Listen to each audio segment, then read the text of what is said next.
በእውነት እላቸዋለሁ በኢትዮጵያ ምድር በተለያዩ ክልሎች ውስጥ ሆኖ የሰዎችን ጤና የሚመቱ የሰዎችን ህልም የሚያጨነግፉ የሰዎችን ትዳር የሚያፈርሱ የሰዎችን ቢዝነስ ወደ ራሳቸው ዳይቨርት የሚያደርጉ በአስማትና በመተት የነገሱ የታወቁ መጋረጃ ውስጥ ያሉ አስማተኞች በእግዚአብሔር ቃል ይቀጠቀጣሉ፣ ይመታሉ፣ ይወጋሉ።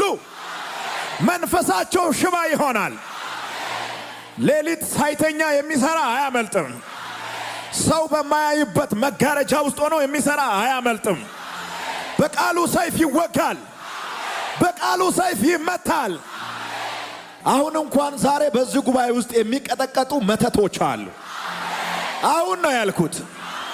ሄላቫሳ ካታን ሊብራቫሶ ማንዶ ሃዳቫኒያኖሳ ሃሌሉያ።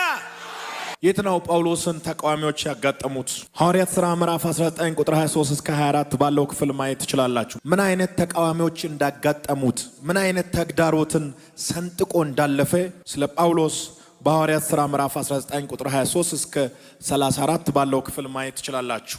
አይላፍ ጊዜ አይላፍ የሆነ ጠላት በመንገዳችሁ ላይ ቢቆም እግዚአብሔር የከፈተውን በር መዝጋት በፍጹም አይችልም። ከኔ ጋር ዮሐንስ ራእይ ምዕራፍ 3 ቁጥር 8 አብረን እናወጣለን በዚህ ስክሪን ላይ። ዮሐንስ ራእይ ምዕራፍ 3 ቁጥር 8 ስራህን አውቃለሁ፣ እነሆ በአንተ ፊት የተከፈተ በር ሰጥቻለሁ፣ ማንምም ሊዘጋው አይችልም። ኃይል ምንም ትንሽ ቢሆን ቃሌን ጠብቀሃልና ስመንም አልካደምና ማንምም ሊዘጋው። እነሆ የተከፈተ በር በፊት እሰጣለሁ አይደለም፣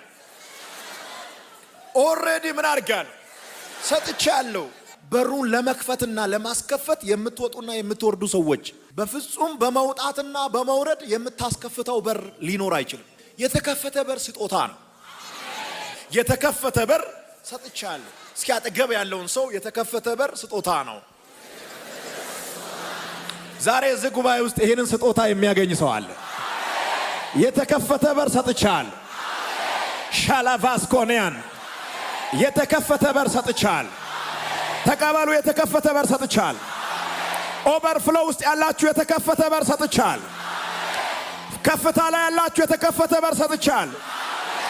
ሜን ጌታ አካባቢ ያላችሁ የተከፈተ በር ሰጥቻለሁ። ውስጥም ውጭም ያላችሁ የተከፈተ በር ሰጥቻለሁ።